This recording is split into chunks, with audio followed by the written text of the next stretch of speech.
Friends, welcome back to my YouTube channel. I hope ನೀವೆಲ್ಲ ಚೆನ್ನಾಗಿದ್ದೀರಿ ಅಂತ ಭಾವಿಸ್ತಾ ಇವತ್ತಿನ ವಿಡಿಯೋ ಬಂದು ಬೆಂಡೆಕಾಯಿ ಕರಿ ಹೇಗೆ ಮಾಡೋದು ಅಂತ ನೋಡೋಣ ಬನ್ನಿ. ಬೇಕಾಗಿರುವ ಪದಾರ್ಥಗಳು: ಬೆಂಡೆಕಾಯಿ, ಮಸಾಲೆ ರುಬ್ಕೊಳ್ಳೋಕ್ಕೆ ಟೊಮೊಟೊ, ಜೀರಿಗೆ, ಲವಂಗ, ಮೆಣಸು, ಚಕ್ಕೆ, ಅರಿಶಿನ, ಈರುಳ್ಳಿ, ಕೊಬ್ಬರಿ, ಟೊಮೊಟೊ, ಹಸಿಮೆಣಸಿನ್ಕಾಯಿ ಒಗ್ಗರಣೆಗೆ. ಆಯಿಲ್ ಸೇರಿಸ್ಕೊತಾ ಇದ್ದೀವಿ. ಬೆಂಡೆಕಾಯಿ ಸೇರಿಸ್ಕೊಂಡು ಹುರ್ಕೊತಾ ಇದ್ದೀವಿ.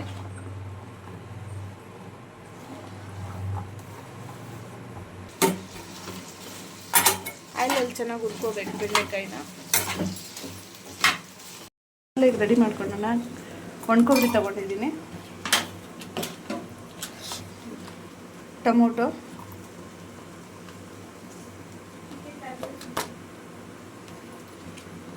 ಈರುಳ್ಳಿ, ಚಕ್ಕೆ, ಲವಂಗ, ಜೀರಿಗೆ, ಅರಿಶಿನ ಪುಡಿ ಸೇರಿಸ್ಕೊಂಡು ರುಬ್ಕೊಬರ್ಬೇಕು.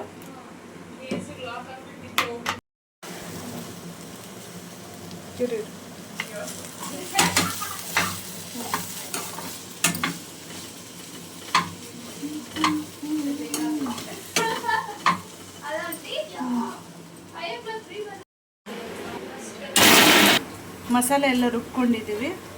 ಬೆಂಡೆಕಾಯಿ ಫ್ರೈ ಕೂಡ ಆಗಿದೆ. ಈಗ ಒಗ್ಗರಣೆ ಮಾಡ್ಕೊಳ್ಳೋಣ ಬನ್ನಿ.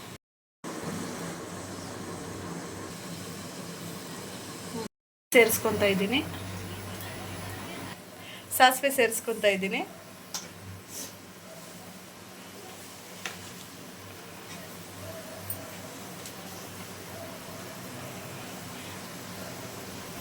ಹಸಿಮೆಣಸಿನ್ಕಾಯಿ ಸೇರಿಸ್ಕೊತಾ ಇದ್ದೀನಿ, ಈರುಳ್ಳಿ ಸೇರಿಸ್ಕೊತಾ ಇದ್ದೀವಿ,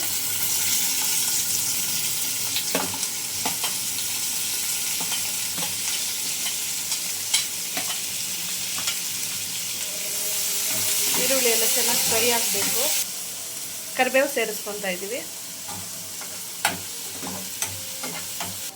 ಟೊಮೊಟೊ ಸೇರಿಸ್ಕೊತಾ ಇದ್ದೀವಿ. ಇದು ಆಯಿಲಲ್ಲಿ ಚೆನ್ನಾಗಿ ಫ್ರೈ ಆಗಬೇಕು. ಉಪ್ಪು ಸೇರಿಸ್ಕೊತಾ ಇದ್ದೀವಿ ರುಚಿಗೆ ತಕ್ಕಷ್ಟು. ಈ ಸೈಡಲ್ಲಿ ಅನ್ನಕ್ಕೆ ಇಟ್ಟಿದ್ದೀವಿ, ಅನ್ನನೂ ಆಯಿತು. ಆಯಿಲಲ್ಲೆಲ್ಲ ಚೆನ್ನಾಗಿ ಫ್ರೈ ಆಗಿದೆ. ಈ ಟೈಮಲ್ಲಿ ಬೆಂಡೆಕಾಯಿ ಸೇರಿಸ್ಕೊತಾ ಇದ್ದೀವಿ.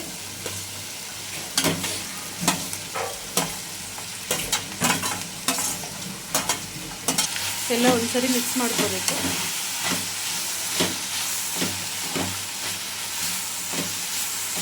ಅಡುಗೆ ಮಾಡಿಕೊಂಡೆ ಸ್ವಲ್ಪ ಪಾತ್ರೆ ಇತ್ತು, ಅದನ್ನೆಲ್ಲ ವಾಶ್ ಮಾಡ್ಕೊತಾ ಇದ್ದೀವಿ. ಹಂಗೆ ಚೆನ್ನಾಗಿ ಫ್ರೈ ಆಗಿದೆ. ಈ ಟೈಮಲ್ಲಿ ಮಸಾಲೆ ಸೇರಿಸ್ಕೊತಾ ಇದ್ದೀವಿ, ರುಬ್ಬಿರುವಂಥ ಮಸಾಲೆ ಎಲ್ಲ ಒಂದ್ಸರಿ ಮಿಕ್ಸ್ ಮಾಡ್ಕೋಬೇಕು. ಶುಂಠಿ ಬೆಳ್ಳುಳ್ಳಿ ಪೇಸ್ಟ್ ಸೇರಿಸ್ಕೊತಾ ಇದ್ದೀವಿ. ರುಬ್ಬೋ ಟೈಮಲ್ಲಾದರೂ ಸೇರಿಸ್ಕೋಬೋದು, ಇಲ್ಲಾಂದರೆ ಈ ಟೈಮಲ್ಲಾದರೂ ಸೇರಿಸ್ಬೋದು. ನನ್ನ ಹತ್ರ ಪೇಸ್ಟ್ ಇತ್ತು, ಅದಕ್ಕೆ ಈ ಟೈಮಲ್ಲಿ ಸೇರಿಸ್ಕೊತಾ ಇದ್ದೀನಿ. ನಮಗೆ ಎಷ್ಟು ನೀರು ಬೇಕೋ ನೋಡಿಕೊಂಡು ಸೇರಿಸ್ಕೋಬೇಕು.